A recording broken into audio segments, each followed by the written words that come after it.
Vamos a orar y pedirle al Señor. Padre, en esta hora nosotros rogamos, Señor, de que sea tu Espíritu Santo el que haga la obra en nuestros corazones en este día. Señor, rogamos de que tú, Señor, puedas darme palabra y que yo pueda ser lleno de tu Espíritu para hablar como conviene. En el nombre de Jesús ponemos este tiempo en tus manos, Padre. Amén. Estuve viendo un hecho real y es la historia de Marjorie Gardner, un predicador, dice aquí la noticia, que fue un niño presentado como un niño prodigio religioso. Dice que a los 4 años ya era conocido como predicador infantil y con el tiempo llegó a pararse en frente de multitudes, predicar con intensidad, mover emociones, provocar lágrimas y recibir ofrendas. Escuchen bien esta historia. Desde afuera todo parecía espiritual: Biblia, púlpito, oración, lenguaje religioso. La gente se conmovía cuando él predicaba, pero años después el propio Marjorie, no sé cómo se pronuncia su nombre, permitió que las cámaras lo siguieran en una de sus últimas giras para probar lo que había detrás. Técnicas aprendidas, manipulación emocional. Decía yo, hay una persona aquí que se llama fulano de tal y tiene una enfermedad de los riñones, cosas por el estilo. Manipulación emocional. Después se supo que era que la esposa o alguien más tenía un micrófono escondido tipo in-ear como el que yo tengo acá, donde se le decía toda esa información. Espectáculo religioso, en fin, un hombre cuyo corazón no estaba absolutamente rendido a Cristo. Y este documental del que le estoy hablando ganó el Oscar en el año 1973 al mejor documental. Yo me imagino por qué, ¿verdad? Y lo más importante de esta historia, hermanos, no es que un hombre pudiera engañar a multitudes. Lo que más importa con un relato de este tipo es que nos recuerda algo muy importante en la Biblia y que ya el mismo Señor nos había advertido, y es que una persona puede estar cerca de lo espiritual y sin embargo tener un corazón alejado de Dios. Incluso este tipo de personas pueden usar palabras correctas, usan el lingo nuestro: hola, Dios te bendiga. No sé si ustedes han notado que en los últimos tiempos en la televisión, sean cristianos o no sean cristianos, Dios te bendiga, y la gente dice amén. Es como que ha habido un sincretismo religioso al punto donde que mucha gente, inclusive que no conocen de Dios, que no son salvos, están usando un lenguaje bíblico, están usando un lenguaje cristiano, pero realmente no han nacido de nuevo. Eso es precisamente lo que nosotros encontramos aquí en Hechos capítulo 8, y vamos a ver los versículos del 9 al 25. Y vamos a poner esto un poquito en contexto, como dicen los periodistas, poniendo la historia en contexto. Ya que esa frase está repetida no sé cuántas veces, pero bueno. Recuerdan que en Hechos capítulo 1 Cristo le dijo: ustedes van a recibir poder cuando haya venido sobre vosotros el Espíritu Santo. Recordamos eso, ¿verdad? De Hechos 1:8 se dice que es el eje central de todo el libro de los Hechos. Bueno, muy bien.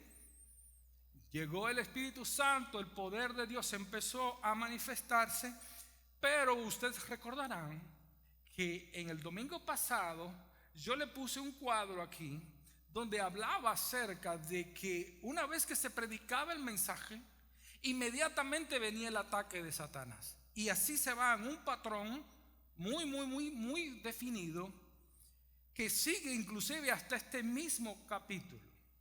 La gracia de Dios. Cuando estoy hablando de la gracia de Dios, estoy hablando del poder de Dios por medio de la predicación avanzando. Pero a la medida que la predicación va avanzando, el enemigo va haciendo y atacando, pero no lo hace de la misma forma, lo va haciendo de diferentes maneras. En los capítulos 3 y 4 nosotros vimos cómo el enemigo trata de intimidar a Pedro y Juan para que no prediquen. Recuerdan capítulo 3 y 4. En el capítulo 5 trata de producir una corrupción interna por medio de Ananías y Zafira, que le mienten al Espíritu Santo. Y ustedes recordarán cómo fue que Pedro le dijo a Ananías: ¿por qué dejaste que Satanás llenara tu corazón? Es decir, hermano, aquí no estamos hablando de que estamos viendo demonios debajo de cada piedra. No es que estamos siendo extremistas, no. Es una realidad de que el enemigo estaba atacando lo mismo que hizo con Jesús. Después nosotros vemos en el capítulo 7 cómo empieza Satanás con la persecución, con la violencia. Sin embargo, es muy interesante, porque aquí Satanás usa otro método mucho más refinado. Y si ustedes notan, el Espíritu Santo estaba salvando mucha gente. ¿Recuerda cuando nos quedamos en la predicación anterior, donde había mucha alegría en Samaria, porque muchas personas se estaban convirtiendo?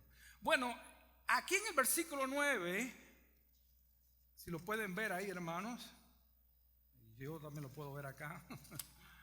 Empieza con una palabrita, y es la palabrita pero.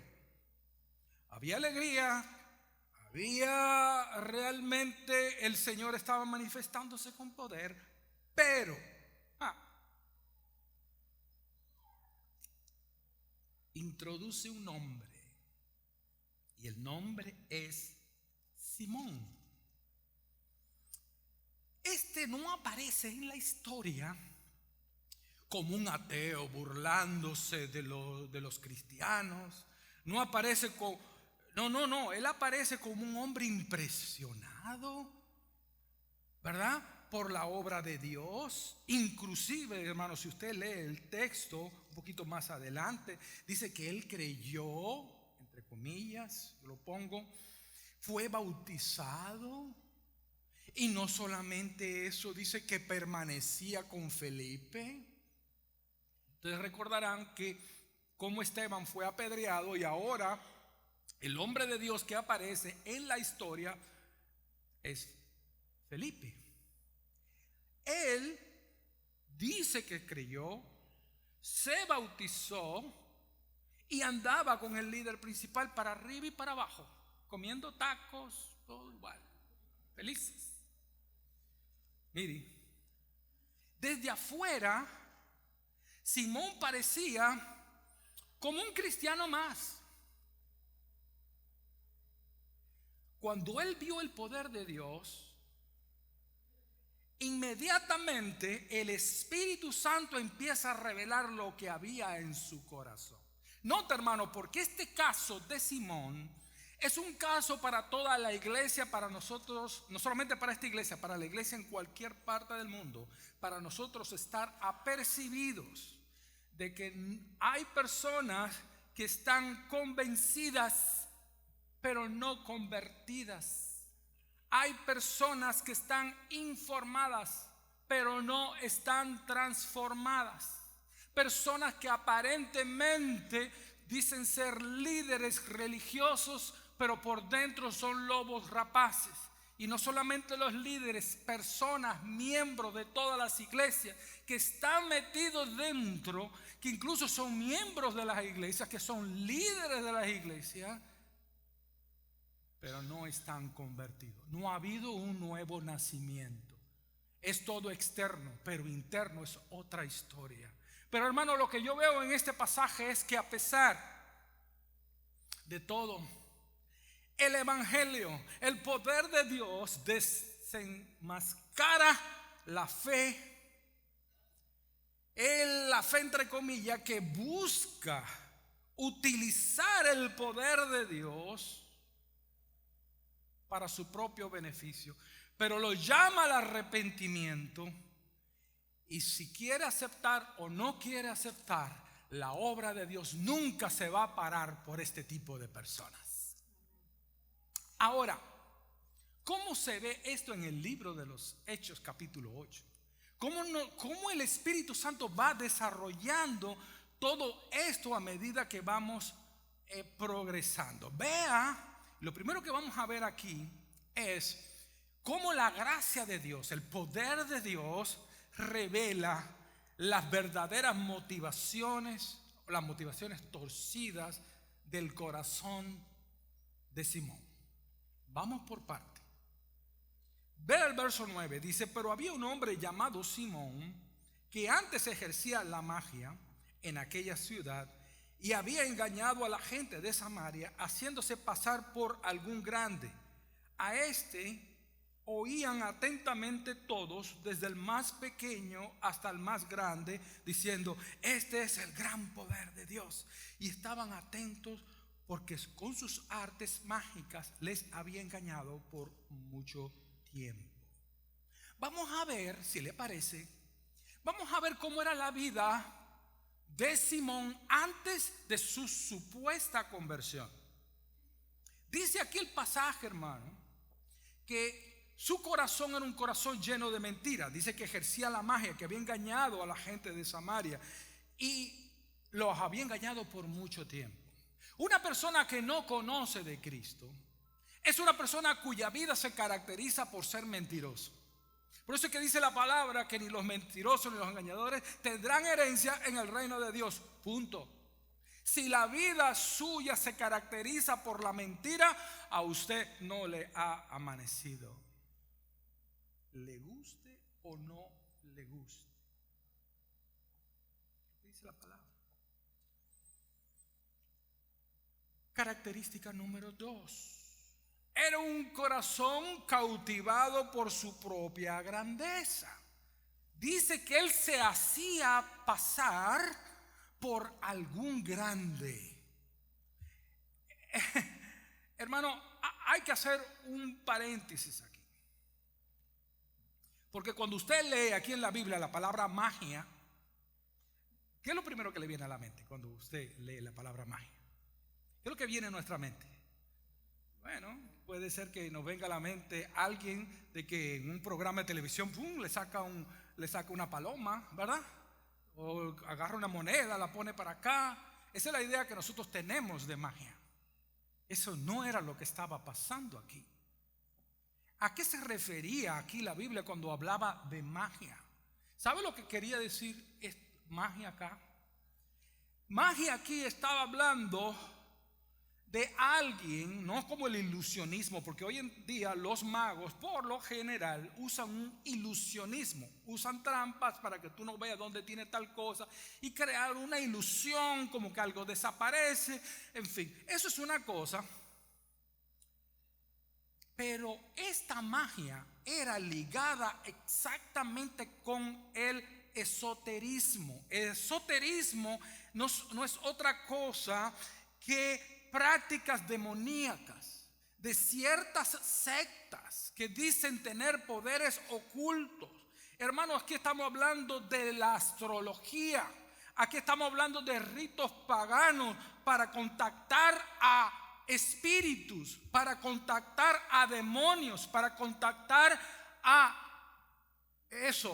demonios espirituales. Y lo que hacía él era contactar a esos demonios para hacer parecer como que él tenía poderes sobrenaturales. Es decir, el poder satánico lo que hacía era usar a Simón para alterar la realidad y realizar prodigios visibles. Por eso es que él se hacía pasar por algún grande, porque eran los demonios a los cuales él invocaba lo que estaban produciendo y engañando a las personas. Eso es lo que estaba pasando aquí.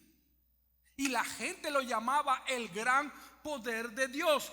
en pocas palabras, lo que hace Satanás es tratar de robarle la gloria a Dios y que la gente pusieran los ojos en Satanás, en las artes mágicas. ¿Qué es lo que hace el enemigo hoy?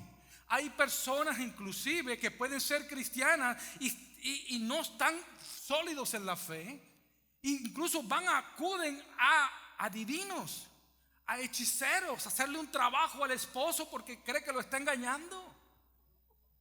Nosotros tuvimos un caso así en Michigan. Una hermana de la iglesia me llaman a mí a las 12 de la noche: pastor, venga acá porque esta hermana, mi mamá creo que está endemoniada. Cuando yo llego allá, empiezo a orar por ella. Esa señora empezó a rugir como un no sé qué, y cayó al piso y empezó a echar espuma por la boca. Le digo: ¿cómo te llamas? Y me dice el demonio: tú sabes cómo yo me llamo. Le cambió la voz de un hombre en medio de ella. Nosotros tuvimos que reprender a Satanás allí.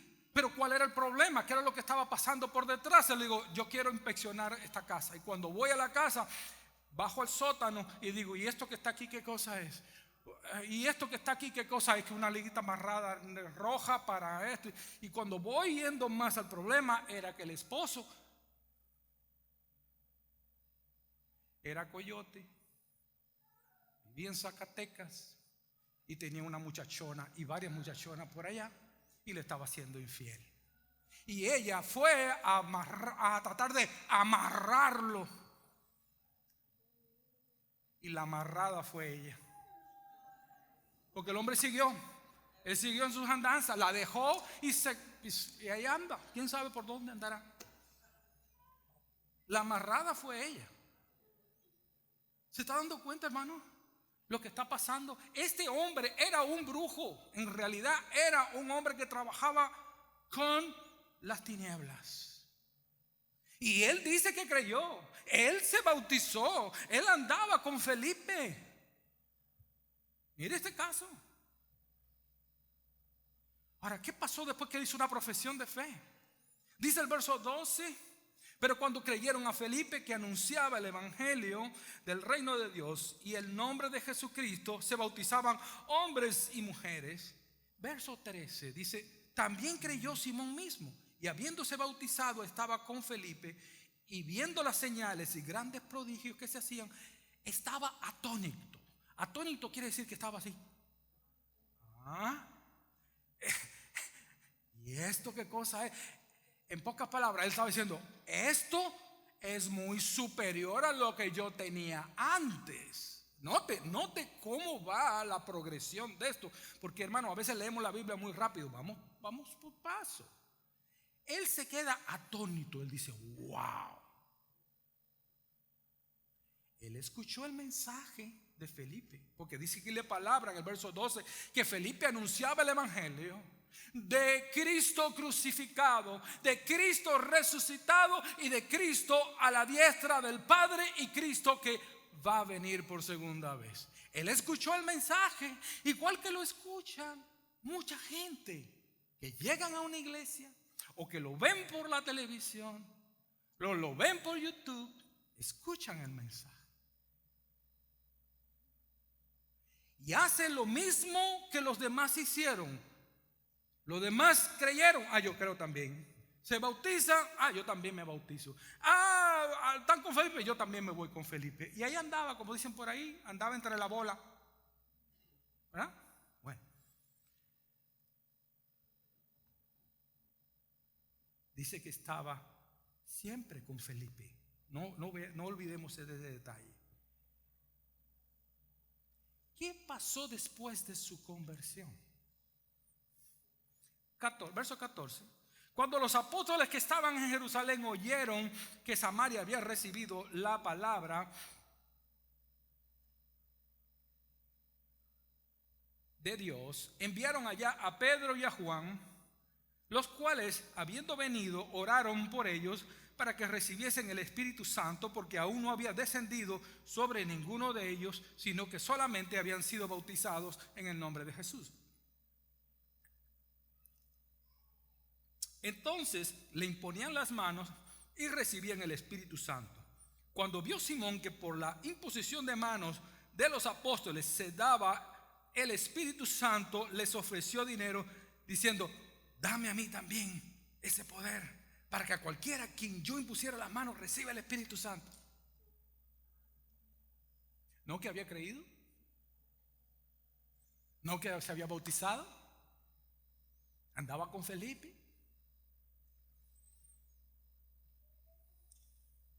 ¿Qué evidencias hay aquí de que él no era salvo? Y aquí me atrevo a afirmarlo categóricamente. Y siento por lo que no piensen igual. Si usted ve, mire cómo era el mover del Espíritu Santo. Su corazón no estaba a tono con el mover del Espíritu. ¿Qué es lo que pasó aquí? ¿Qué es lo que estaba pasando ya en este momento? Observemos lo que estaba pasando a nivel espiritual, ¿ok?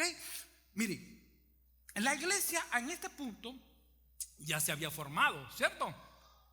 ¿Verdad? Entonces, en Pentecostés había caído el Espíritu Santo, el derramamiento en Hechos capítulo 2. Ahora, en este pasaje usted ve que cae el Espíritu Santo. También vemos que en los gentiles cae el Espíritu Santo en Hechos capítulo 10, verso 44. Y nosotros vemos cómo el Espíritu Santo cae también con Juan, los que eran discípulos de Juan el Bautista, que decían que solamente habían sido bautizados, ¿qué? En el Evangelio de Juan. 4 veces usted ve el derramamiento del Espíritu Santo. Esto ha sido pie para que ciertos grupos pentecostales crean de que después de la conversión usted necesita recibir el Espíritu Santo o necesita una doble porción del Espíritu, porque si no te hablas en lengua y si no recibes el Espíritu Santo, posiblemente no eres salvo, y aún suponiendo que seas salvo no tienes poder. Bueno, ¿qué es lo que estaba pasando aquí? La iglesia se estaba formando. El Espíritu Santo cayó con los judíos. Usted ve aquí que el Espíritu Santo cae sobre los samaritanos.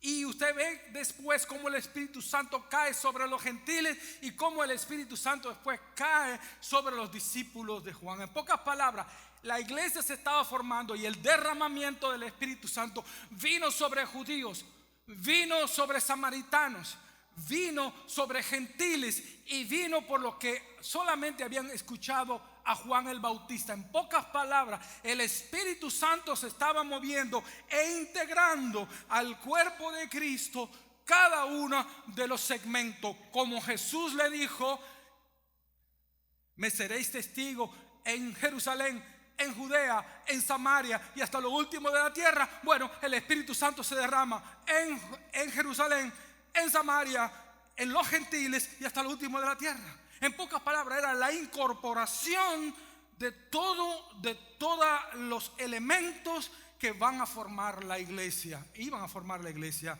en ese momento. Ahora, hay algo interesante aquí. Los apóstoles no dice Simón: dame de a mí ese poder para cuando yo ponga la mano, la gente reciba el Espíritu Santo. Bueno, hermano, le voy a decir algo. Los apóstoles no daban el Espíritu Santo. El Espíritu Santo lo da Dios. El Espíritu Santo lo da Cristo. ¿Ok? En pocas palabras, aquí hay un aspecto que es muy importante. Si usted nota, y quise hacer esta aclaración para tratar un poquito ese tema doctrinal, ¿verdad? Pero no me puedo extender tengo otra meta acá. Pero bueno, el Espíritu Santo estaba se estaba moviendo en esa manera. El Espíritu Santo incorporando a judíos, samaritanos, gentiles, todo acá. El Espíritu va por una parte.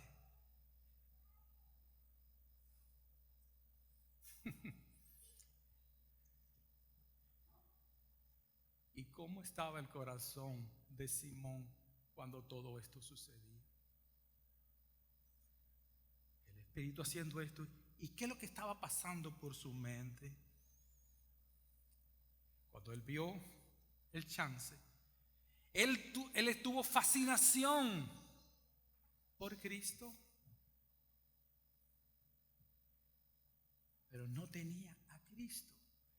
Él admiró el milagro, los milagros, pero su corazón seguía buscando poder. Hermanos, cuando hay una persona que no es convertida, que no es transformada, primeramente es mentiroso. Número 2, su corazón no está a tono con el mover del Espíritu Santo. Número 3, cuando una persona no es cristiana, hace lo mismo que están haciendo, y lo voy a decir con todo respeto a ustedes, pero no con respeto a la persona que me voy a referir. La teología de la liberación tiene a un montón de charlatanes que están haciendo que la gente pacte, que den dinero, y todo esto que se llama la teología de la prosperidad. Pacta con Dios, dale a Dios. Estas personas son tipo Simón. Estos son Simones que agarran la obra de Dios, que agarran la religión, que agarran la Biblia para manipular a las personas. ¿Cuánto hacen un pacto con Dios por $1,000, por $500,000 y se hacen ricos? Ellos hablan de una teología de la prosperidad y los únicos que prosperan son ellos. ¿Por qué no se van a Haití? ¿Por qué no se van al África a resolver el problema de la falta de prosperidad? ¿Por qué van a Estados Unidos? ¿Por qué van a las iglesias grandes a robar dinero? Simple y sencillamente porque son mentirosos, porque simplemente tienen el mismo espíritu satánico que estaba gobernando a Simón.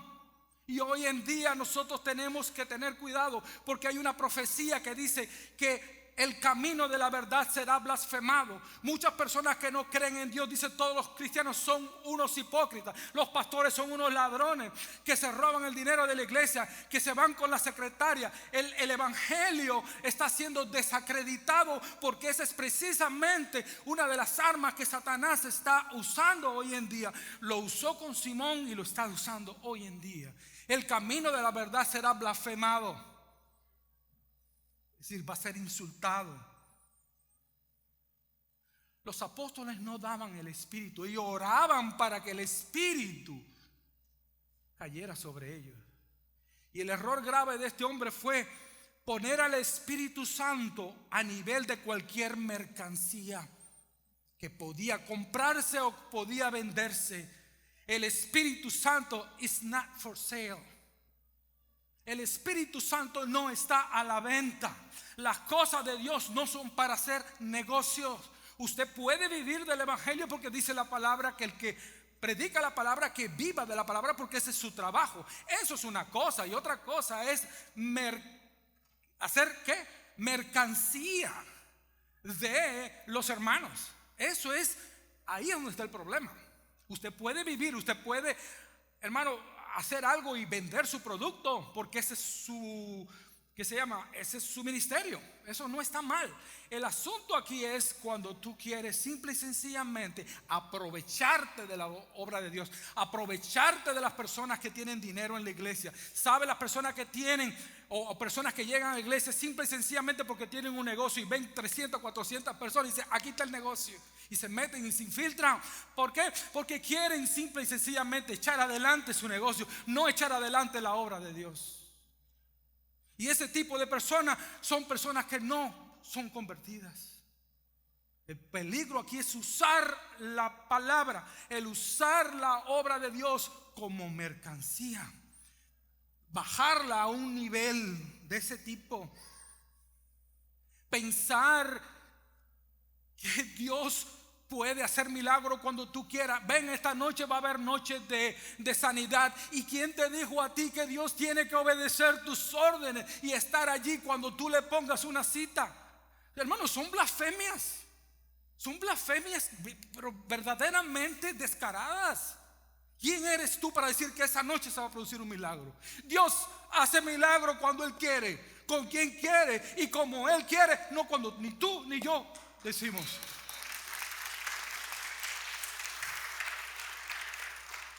Dios es soberano. A Dios no lo manda nadie. Él hace lo que Él quiere. Él hace lo que Él quiere. Por eso, hermanos queridos y amados, los que me estén viendo por la televisión, es hora de nosotros tener discernimiento espiritual, ir a la palabra, ver casos como esto y aprender de él. Este hombre fue salvo, no fue salvo. Yo creo que no fue salvo. ¿Por qué? Porque nadie es salvo porque dice que creyó, o porque se bautizó, o porque anda con los líderes. La evidencia de salvación, ¿sabe cuál es?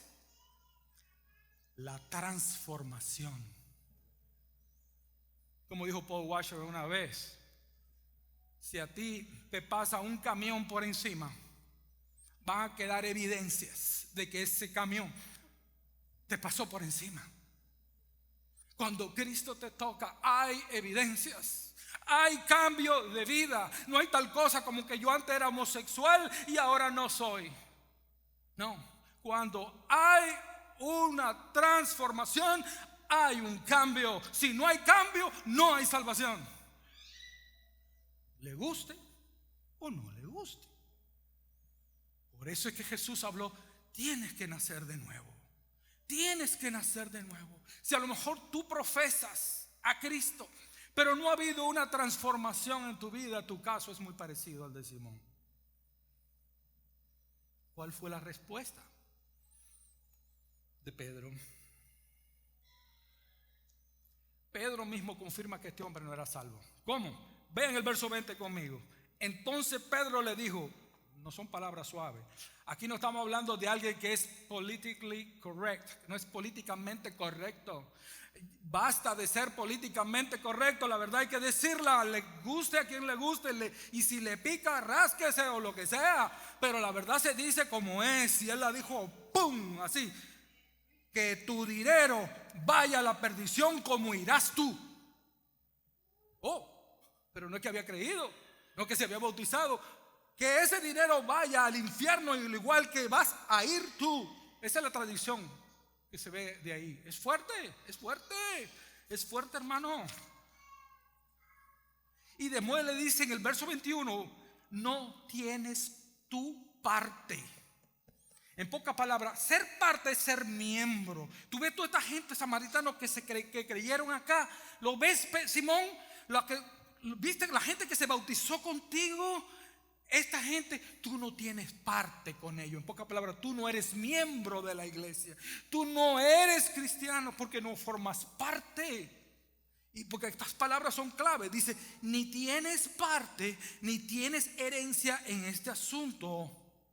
Y esta palabra herencia o parte indica las bendiciones que nosotros tenemos por el hecho de ser cristianos. Por eso que el libro de Efesios que dice, bendito sea el Padre de nuestro Señor Jesucristo, que nos bendijo con toda bendición espiritual en los lugares celestiales en Cristo. Guess what, Simón? Tú no formas parte de esas bendiciones. Tú no formas parte. Tú no tienes parte en esa bendición. Los que sí han creído en Cristo como su Señor y su Salvador, ya están bendecidos. Y bendecidos en todos los lugares celestiales con Cristo Jesús. Pero tú no tienes herencia. ¿Y por qué? Vea lo que él mismo dice Pedro. Porque tu corazón no es recto delante de Dios. ¿Cómo estaba su corazón, hermano? Su corazón estaba torcido. Tu corazón no es recto delante de Dios. Dice en el versículo 23, dice, porque en él de amargura y en prisión de maldad veo que estás. Antes él era el popular. Antes él era el centro de la atención. Todos lo alababan. Y de pronto ahora un milagro mucho más poderoso que él entra. Él se queda con la boca abierta. Él dice, ya yo no soy el centro de la atención. Alguien me ha desplazado aquí. Él no lo dijo con palabras, pero el Espíritu Santo se lo reveló a Pedro de que él le tenía envidia. ¿Se están dando cuenta que este hombre en su corazón no tenía a Cristo? Estaba envidioso. Por lo general, una persona que no tiene a Cristo es una persona envidiosa. veo que en hiel de amargura, eso es lo que quiere decir amargura, triste, frustrado, ¿verdad? Porque no tiene lo que desea hacer. Y dice, y en prisión, vea hermano, prisión. Estamos hablando de una persona libre por Cristo. ¿Recuerdan cuando Jesús le dijo, ustedes son qué? Esclavos del pecado, el que hace pecado, esclavo es del pecado? Bueno, aquí Pedro le está diciendo, yo veo que tú estás esclavo del pecado. Tú no has recibido la liberación que viene con Cristo, porque Cristo dijo, si el Hijo te libertare, serás verdaderamente libre. Pero Simón no era libre. Simón estaba preso de la amargura, de la tristeza, de la envidia. Él estaba preso de su propio corazón por Satanás, porque había maldad en su corazón. Estaba preso. Y mira cómo va terminando la historia. Pedro le dice en el verso 22, arrepiéntete. Hermano, es muy importante que cuando nosotros proclamemos el evangelio, si Cristo murió, si Cristo resucitó, si Cristo ascendió, si Cristo vendrá de nuevo, pon tu fe solamente en Cristo Jesús para salvación, pero necesitas arrepentirte. No porque el arrepentimiento sea una obra, sino es lo que se espera. ¿Por qué? Porque usted no va al médico si no siente que está enfermo. Yo no voy a Cristo si no siento una necesidad de ser salvo, porque veo mi condición espiritual. Cuando yo voy a Cristo en busca de salvación es porque yo estoy consciente de que estoy perdido y que necesito a un Salvador. Por eso es importante que cualquier persona que se acerque a Cristo se arrepienta de su camino. Arrepiéntete. Le está predicando, hermano, aquí el evangelio de la gracia. No está simplemente condenando, le está abriendo también la puerta de salvación a Simón. Arrepiéntete. No tienes que morir así. Tú no tienes que vivir así preso en la amargura. Esa no es la vida que Dios quiere para ti. Arrepiéntete. ¿Y qué cosa es arrepentirse? Es tomar el paso. No es llorar. Cualquiera llora. Pero cualquiera llora cuando lo agarran con las manos en la masa. O cuando tiene pena porque lo vieron. Eso no es arrepentimiento. Arrepentimiento es cuando a ti te duele haber ofendido a Dios. Cuando a mí me duele y estoy consciente de lo que hice y tengo el deseo y empiezo a dar los cambios, los pasos para cambiar. Son los pasos, son las acciones que muestran que verdaderamente una persona está arrepentida. Un hombre le puede pegar a su mujer y pedirle 100 veces perdón, pero la sigue golpeando. Ese señor no se ha arrepentido. Y posiblemente sea un Simón también. Es lo que normalmente pasa. Pedro le dice arrepiéntete, pero no se ve un arrepentimiento. Le dice Pedro, ruega a Dios para que quizás te sea perdonado tu pecado. ¿Cómo respondió Simón? Pedro le dice, ruega a Dios. ¿Y cómo respondió Simón? ¿Lo puede leer ahí?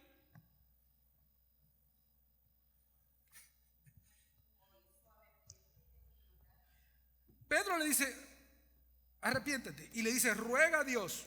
¿Y cómo responde él? Rueguen ustedes por mí. ¿Ven el contraste? El que tenía que rogarle a Dios era Simón. ¿Y qué es lo que hace? No, rueguen ustedes por mí. Siempre buscando un intermediario. Siempre buscando a alguien que haga el trabajo que tú tienes que hacer. La responsabilidad es tuya. La responsabilidad es mía de arrepentirte. La responsabilidad es, ¿qué? Nuestra. Pero mira lo que dice, ruega para que nada de esto que habéis dicho venga sobre mí. Él estaba, ¿cómo? Igual que el faraón cuando venían las plagas, que le decía a Moisés, ora para que esas plagas no vengan para mí. Pero lo único que quieren es salir del paso, hermano. Es como el que estaba, el ladrón que estaba en la cruz. Bájanos de aquí, sí, bájanos de aquí pero ¿para qué? Para seguir haciendo la misma fechoría que estaba haciendo antes. Si Jesús hubiese bajado de allí, ¿qué hubiese estado haciendo al otro día? O en el mismo día, robando de nuevo. Porque no hay un arrepentimiento. No hay un corazón arrepentido. Pero ¿qué hizo la gracia ahora? La gracia de Dios revela, hermano, el corazón. Vea lo que dice el verso más adelante, 25. Y ellos, habiendo testificado, hablaron la palabra de Dios y se volvieron a Jerusalén. Y en muchas poblaciones de los samaritanos, ¿qué? Anunciaron la palabra. La misión no se detuvo por Simón. La misión confrontó a Simón, pero siguió adelante. La misión mostró que la gracia también estaba, ¿qué? Cambiando a los mensajeros. Si usted ve a Juan, que Juan pidió que cayera sobre los samaritanos fuego, y ahora usted ve a Juan predicándole a los samaritanos. Por lo tanto, hermanos, prediquemos el mensaje de Cristo, que Cristo cargó nuestros pecados en la cruz, que murió en nuestro lugar, que resucitó al tercer día, que ascendió a la diestra del Padre, que vendrá otra vez. Mi querido hermano, y cuando tú y yo estemos dando el mensaje, algunos responderán como los samaritanos, otros responderán como Simón. ¿Habrán corazones verdaderos? Habrán corazones falsos movidos por Satanás. Usemos el discernimiento para ver las evidencias, los frutos de quién es y quién no es. Pero hermanos, el evangelio desenmascara la fe que solamente busca el poder de Dios. Llama al pecador al arrepentimiento, pero sigue avanzando, no se detiene por los malos testimonios. Por eso quiero terminar con esto. Dice 1 Corintios 4:5, así que no juzguemos nada antes de tiempo, hasta que venga el Señor, el cual aclarará también lo oculto de las tinieblas y manifestará las intenciones de los corazones. Y entonces cada uno recibirá su alabanza de Dios.